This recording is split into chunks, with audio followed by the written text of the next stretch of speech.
Hello all నమస్తే. చాలా బాధాకరమైన ఘటన అండి. పెస్ యూనివర్సిటీ కర్ణాటక బెంగళూరులో ఎలక్ట్రానిక్ సిటీ క్యాంపస్ పెస్ యూనివర్సిటీలో విఘ్నేష్ అనే 19 ఏళ్ల BBA చదివే కుర్రాడు 6వ అంతస్తు నుంచి దూకి చనిపోయాడంట. నిజంగా బాధాకరం. ఇలాంటి సంఘటనలు జరగకూడదు. వాటి గురించి డిస్కషన్ ఎందుకు చేస్తామంటే దగ్గర ఒక పాయింట్ ఉందండి. ఇప్పుడు పెస్ యూనివర్సిటీలో ఇలాంటి ఘటన ఇది మొదటిసారి కాదు. 2023లో ఒక అబ్బాయి అలాగే దూకి ఆత్మహత్య చేసుకున్నాడు. ఇంకొక రోజు అలాగనే పాత రోజులకు వెళ్తే అలాగే జరిగింది. అసలు ఈ ఆత్మహత్య ఎందుకు చేసుకుంటున్నారో ఏంటి ఒక్కసారి తల్లిదండ్రులైనా ఆలోచించాలి కదా. అందులో పెస్ యూనివర్సిటీ PS యూనివర్సిటీలోనే ఎందుకు జరుగుతున్నాయి? అలా జరిగితే యూనివర్సిటీలో ఇలాంటి సంఘటనలు జరుగుతాయి ఎవరైనా స్టూడెంట్స్ వచ్చి చేరాలనుకుంటారా? అది పక్కన పెట్టండి, అదంతా బిజినెస్ స్ట్రాటజీ. చేరినా చేరకపోయినా వాళ్ళకి దండికి స్టూడెంట్స్ ఉంటారు. బట్ తల్లిదండ్రులు ఆలోచించాలి కదా. కొడుకు కన్న కూతురు వాళ్ళు ఏం చేస్తున్నారు ఏంటి, వాళ్ళ ఫ్రెండ్ సర్కిల్ ఏంటి, వాళ్ళు ఎలాంటి మదన పడుతున్నారు, అసలు BBA వాళ్ళకి చదవాలని ఉందా లేదా, వాళ్ళకి ఇష్టమైన కోర్స్ ఏంటి, ఇవన్నీ తల్లిదండ్రులు ఆలోచించుకోవాలి కదా. ఒకవేళ తల్లిదండ్రులు కరెక్ట్గా కొడుకుని కూతుర్ని కన్నాం కదా, కన్న తర్వాత తప్పదని కాదు కదా. మన కొడుకు కూతుర్ని మనం ఖచ్చితంగా పెంచుకోవాలి. ఇప్పుడు మా నాన్న ఉన్నారు, నన్ను కరెక్ట్ దారిలో నడిపించారు. నాకు సినిమా అంటే ఇష్టం అని చెప్పాను, సినిమా ఇండస్ట్రీలోకి వెళ్ళరా అని చెప్పారు. ఎందుకంటే ఫోర్స్ కాదు కదా ఇది. అలా ఏమన్నా వాళ్ళకి ఇష్టమైన కోర్సులు ఉన్నాయా చూసుకోండి.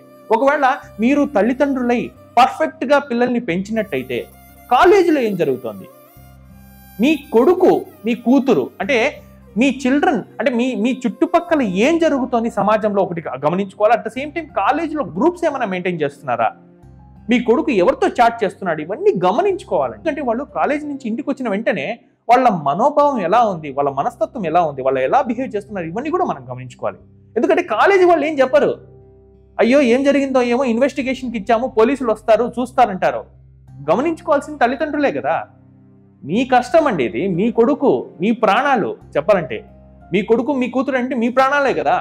ఒక్కసారి ఆలోచించుకోవాలి. ఒకసారి కాలేజీ దగ్గరికి వెళ్ళి యూనివర్సిటీ దగ్గరికి వెళ్ళి మీరు ఫైట్ చేయాలి. ఇది ఇలాగే వదిలేస్తే పెస్ యూనివర్సిటీనే కాదు, ఇలా చాలా చోట్ల జరుగుతున్నాయి. నాకు తెలిసి మెంటల్ స్ట్రెస్కి ఏమైనా గురవుతున్నారా, చదవలేక మీరు మార్కులు ఎక్కువ తెచ్చుకోమని తల్లిదండ్రులు మీరు ఫోర్స్ చేస్తున్నారా, లేదా కాలేజీలో గ్రూప్స్లో అంటే ఫ్రెండ్ సర్కిల్, కొంతమంది చెత్త ఫ్రెండ్ సర్కిల్ ఉంటుంది, మనం చెప్పలేం. చాలా మంది మంచి ఫ్రెండ్స్ ఉంటారు, కానీ కొంతమంది వాళ్ళ మెంటాలిటీ డిఫరెంట్గా ఉంటుంది. డ్రగ్స్కి అలవాటు పడో లేదా డిఫరెంట్ చెప్పకూడదు కానీ కొన్ని అశ్లీల వీడియోలకి వాళ్ళు చూడడం అలవాటు పడో, లేదా ఈ అబ్బాయి కానీ అమ్మాయి కానీ వాటికి అలవాటు పడినట్టు తెలుసుకొని కొంతమంది ఫ్రెండ్స్ వాళ్ళని బ్లాక్మెయిల్ చేస్తున్నారా, ఇలాంటివన్నీ గమనించుకోవాలి ప్రతి ఒక్కటి. ఇలాంటి సంఘటనలు నెక్స్ట్ జరగకుండా ఉండాలి అంటే మీరు ఖచ్చితంగా పెస్ యూనివర్సిటీకి వెళ్ళి ఫైట్ చేయాలి. ఫైట్ చేయకపోతే ఇవి జరుగుతూనే ఉంటాయి. 19 ఏళ్ల తమిళనాడు అబ్బాయి తమిళనాడు నుంచి వచ్చి కర్ణాటక బెంగళూరులో చదువుకోవాలనుకొని తన జీవితాన్ని ఎండ్ చేసుకున్నాడంటే ఎంత మదన పడింటాడు ఆ అబ్బాయి. ఒక్కసారి ఆలోచించాలి. పెస్ యూనివర్సిటీ మీరు కూడా మీ యాజమాన్యం ఏం జరుగుతోంది, మీ స్టూడెంట్స్ అయ్యా, మీ స్టూడెంట్స్ ఇట్లా అయిపోతే మీకు చెడ్డ పేరే కదా. మీకు చెడ్డ పేరంటే మీరు బిజినెస్ స్ట్రాటజీలో ఆలోచిస్తే మీకు బిజినెస్ కూడా జరగదు. ఎడ్యుకేషన్ని బిజినెస్ అనుకుంటున్న ఈ రోజుల్లో మీ బిజినెస్ని మీరు బాగా రన్ చేసుకోవాలంటే స్టూడెంట్స్ బాగుండాలి, హ్యాపీగా ఉండాలి, మంచి మార్కులు తెచ్చుకోవాలి.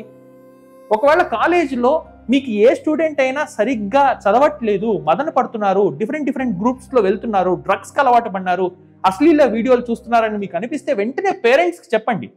యూనివర్సిటీ వాళ్ళకి request, at the same time తల్లిదండ్రులకి, ముఖ్యంగా తల్లిదండ్రులకి రిక్వెస్ట్. మీ కొడుకు కూతురు ఏం చదువుతున్నారు ఏంటి, ఎవరితో తిరుగుతున్నారు, ఎలా ఉంటున్నారో గమనించుకోండి. అవును మీరు సంపాదించడానికి పొద్దు నుంచి రాత్రి వరకు మీరు ఆఫీసులో ఉంటారు, అన్నీ ఉంటారు. బట్ సంపాదించేది ఎవరి కోసం? పిల్లల కోసమే కదా. మరి పిల్లలే లేనప్పుడు మీరు సంపాదించి ఏం చేస్తారు? చేసి అర్థం చేసుకోండి. ఇంతకన్నా ఎవరు చెప్పలేరు. ఇలాంటి ఘటనలు మళ్ళీ జరగకూడదని నేను మనస్ఫూర్తిగా కోరుకుంటున్నాను. కానీ తల్లిదండ్రుల నిర్లక్ష్యం కంటిన్యూ అవుతే మాత్రం జరుగుతూనే ఉంటాయి. అప్పుడు ఇంకా నెత్తి నోరు మొత్తుకున్నా ఏమీ చేయలేము. దయచేసి చూసుకోండి. Thank you.